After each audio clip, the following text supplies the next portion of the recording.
जय हिंद साथियों। इस वीडियो के अंदर आपका जो बीएसएफ ट्रेड्समैन का जो फिजिकल होने वाला है उससे संबंधित आपके जितने भी डाउट्स हैं उन सब पर मैंने सारे कमेंट्स को रीड करने के बाद में इस वीडियो को बना रहा हूं। तो आपके मन में जो डाउट्स बन रहे हैं जो बार बार आप कमेंट के अंदर पूछ रहे हैं वो उन सब सवालों के जवाब इस वीडियो के अंदर हैं। और साथ ही में फिजिकल के अंदर डॉक्यूमेंट्स क्या क्या चाहिए जो आप लेकर के जाएंगे और उसके बाद में एग्जाम या फिर फिजिकल स्टैंडर्ड टेस्ट हो या फिर आपका मेडिकल टेस्ट हो, फुल प्रोसेस क्या रहने वाला है, छोटी सी वीडियो के माध्यम से आपको पूरा इन्फॉर्मेटिव पूरा फुल इन्फॉर्मेशन इस वीडियो के अंदर मिलेगा। तो चलिएगा वीडियो को शुरुआत करते हैं और आपका जो फिजिकल है उसके संबंधित जितनी भी चीज़ें आपको ज़रूरी हैं वो सब चीज़ें जो है वो अभी के अभी जो आप बनवा लीजिएगा, जो भी नए डॉक्यूमेंट्स हैं वो सारी चीज़ें मैं आपको इन्फॉर्म करता हूँ। तो चलिएगा नोटिस की तरफ चलते हैं। ये वाला नोटिफिकेशन तो आप सबने जो है वो देख लिया होगा, पढ़ लिया होगा। और इसके बाद में देखिएगा यहाँ पर लिखा हुआ है कि बीएसएफ वेबसाइट ऑन 26/2। ये पहले एडवर्टाइजमेंट के बारे में बात कर रहा है। हम नीचे बात करेंगे जो हमारे और आपके लिए जो ज़रूरी है। यहाँ पर आप देखिएगा ये दूसरे पॉइंट पर जो बातें लिखी गई हैं उसे देख लीजिएगा। Accordingly the recruitment process for the post of constable tradesman in BSF exam 2023 through direct entry will be carried out in the following phases. यानी 3 फेज हैं। इन फेज के माध्यम से आपका चयन होगा इस बीएसएफ ट्रेड्समैन के अंदर। सबसे पहले फर्स्ट फेज में क्या होगा, आपका फिजिकल होगा, यानी physical standard test and physical efficiency test, यानी कि वही आपका पीएसटी होने वाला है।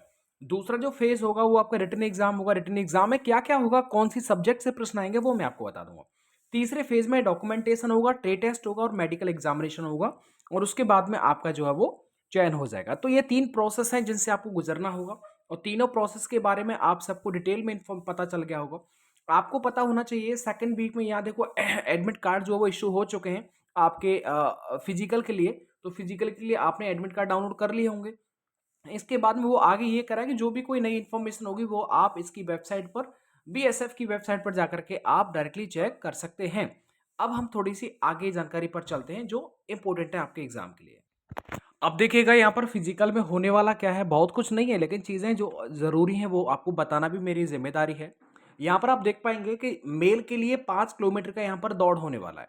यानी मेल कैंडिडेट जो होंगे वो 5 किलोमीटर का रनिंग करेंगे 24 मिनट के अंदर। ये आपको पता होना चाहिए, एसएससी जीडी में भी सेम ऐसा ही होता है। ठीक है, जिसमें कि 24 मिनट मिलती है 5 किलोमीटर के लिए।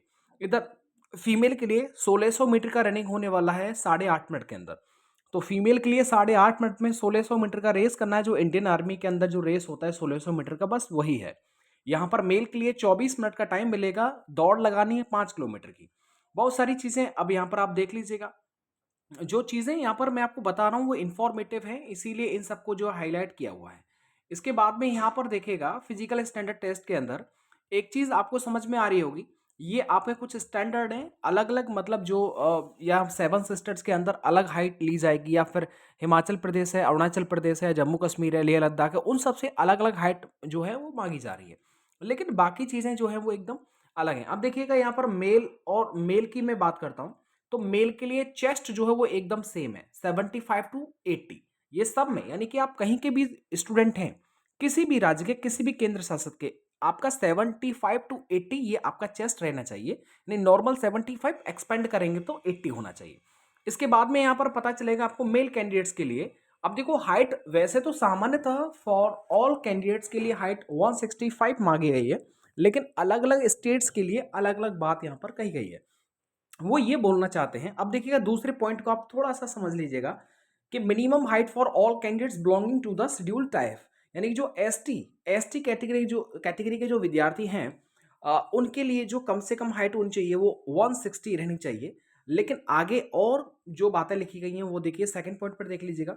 मिनिमम हाइट की बात कराएं शेड्यूल ट्राइब्स की, hailing from LWE affected district से जो बिलोंग करते हैं उनकी हाइट 158 होना चाहिए कम से कम। यहाँ पर देखिएगा नॉर्थ ईस्ट स्टेट की जो हाइट मांगी गई है वो 155 मांगी गई है। इसके बाद में देखो Assam, Himachal Pradesh, union territories of Jammu and Kashmir and Leh Ladakh, इसमें जो हाइट है वो 162.5 है। इसके बाद में देखिए कुछ स्टेट ये है, अरुणाचल प्रदेश है, मणिपुर है, मेघालय, मिजोरम है, नागालैंड है, सिक्किम, त्रिपुरा है, उसमें 160 इसमें जो है वो हाइट मांगी गई है। इसके बाद में आपको पता है गोरखा गोरखा टेरिटोरियल एरियाज में 155 पे जो हाइट है वो मांगी गई है। आपका देखिएगा विजन, अभी ये थोड़ा सा मेडिकल से संबंधित है लेकिन यहीं पर पॉइंट हाईलाइट किया इसलिए बता देता हूँ। यहाँ पर बोला गया है विजन जो वो आपका 6/6 या 6/9 होना चाहिए, without without wearing glasses and lenses, ये आपके बात कही जा रही है। यहाँ पर देखिएगा must qualify the physical efficiency test, physical strength test, written test and medical examination test. इसके बाद में जो वो आपका फाइनल जॉइनिंग लेटर आएगा। तो पहले आपको फिजिकल टेस्ट को ध्यान में रखते हुए इन सारी चीज़ों को ध्यान रखना है। अब देखिएगा कुछ डॉक्यूमेंट हैं जो आपको लेकर के जाने, वो मैं डॉक्यूमेंट आपको बता देता हूँ। अब देखिए एक चीज़ और थोड़ी-सी मैं यहाँ पर ऐड कर देता हूँ, वो कोई नई चीज़ नहीं लेकिन आप लेके जाएँगे, अच्छी बात है। रिटन एग्ज़ाम टेस्ट के बारे में मैं आपको बता दूँगा। यहाँ पर तो डॉक्यूमेंट बहुत सीधी-सी बात है। आपने एसएससी जीडी में जो आप ले गए थे बस वही लेके जाना है, यानी कि आपके पास में आइडेंटिटी प्रूफ होना चाहिए विद आपका फ़ोटो जिस पे लगा हो।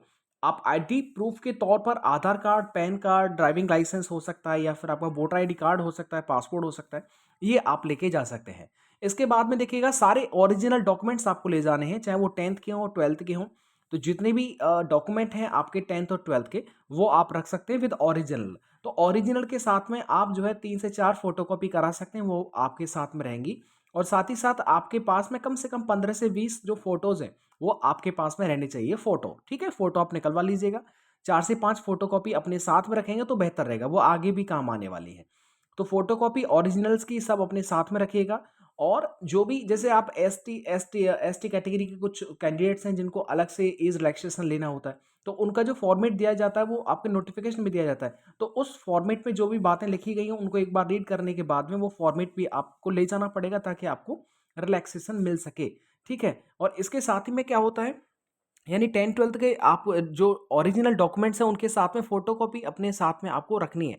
बाकी बहुत कुछ चीज़ें नहीं हैं, जो आपने देखा होगा यदि आपने एसएससी जीडी का पहले भी कभी देख रखा होगा, जो फिजिकल के टाइम पर कौन-कौन से कागज़ हैं, यानी कि सारी चीज़ें ओरिजिनल रखिएगा और उसकी फ़ोटोकॉपी रखिएगा। जो आपने अप्लाई करते समय जिन कागज़ों का इस्तेमाल किया था, वो कागज़ जो वो आप अपने पास में रखिएगा। इसके बाद में देखिएगा कुछ चीज़ें और थोड़ी-सी मैं क्लियर कर देता हूँ, यहीं कहीं बात चल रहा है तो। अब देखिए आपके एक चीज़ यहाँ पर ये देखिएगा, जो चीज़ें हैं आपके लिए, तो डॉक्यूमेंट जो आपको लेके जाने हैं वो बिल्कुल आप लेके जाइएगा। देखिएगा, याद रखिएगा, क्योंकि ये सेंट्रल लेवल की नौकरी होती है, तो जिसमें एसटी और एससी वाले कैंडिडेट्स के लिए क्या होता है, सेंटर के जो होते हैं वो डॉक्यूमेंट्स लगते हैं, ठीक है? जैसे कास्ट कास्ट सर्टिफिकेट है वो आपका सेंटर का लगता है, जिसमें हिंदी इंग्लिश में जो लिखा रहता है वही डॉक्यूमेंट जो होता है वो सेंटर का होता है, ठीक है? यहाँ पर देखो बहुत सारी चीज़ें लिखी हैं।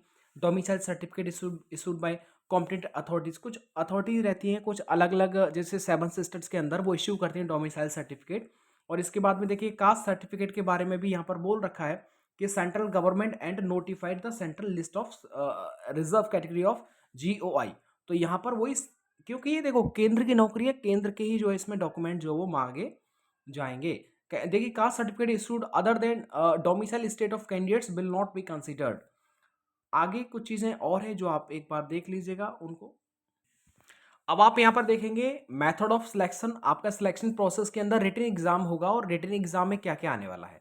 तो रिटन एग्जाम में देखिएगा पहले तो साफ साफ इन्होंने बोल रखा है कि 100 मार्क्स होंगे विद कंटेनिंग 100 क्वेश्चन, यानी कि 100 प्रश्न के 100 नंबर आपके रहने वाले हैं। और यहाँ पर बोल रखा है कि क्वालिफाइंग मार्क्स है 35%, यानी कि आप किसी भी कैटेगरी के उसमें आप 35% अगर आप लाएंगे, यानी 100 में से 35 नंबर लाएंगे तो आपका जो है आगे स्टेज के लिए जो है आपको बुला लिया जाएगा। लेकिन ऐसा नहीं होता क्योंकि वो मेरिट बनता है, ये सिर्फ लिखा रहता है। यहाँ पर देखिए बोल रखा है विल कंसिस्ट ऑफ सीबीटी और ओएमआर, यानी कि वो ये कह रखा है कि या तो इसमें जो पेपर होने वाला होगा वो या तो जो है कंप्यूटर बेस्ड एग्जाम होगा, ऑनलाइन होता है वैसे, या फिर ओएमआर बेस्ड होगा।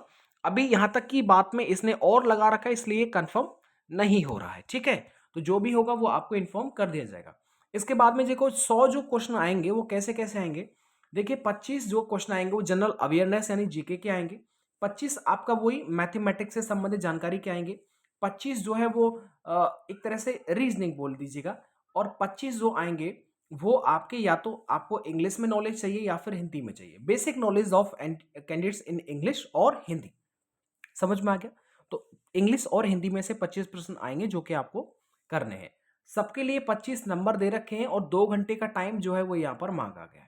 और यहाँ पर बोल रखा है जो क्वेश्चन पेपर का जो स्टैंडर्ड होगा वो 10th लेवल का होगा, क्योंकि 10th लेवल की जो वैकेंसी है, तो 10th लेवल का जो स्टैंडर्ड होता है उसी स्टैंडर्ड को देख करके आपका जो है वो पेपर का लेवल होने वाला है।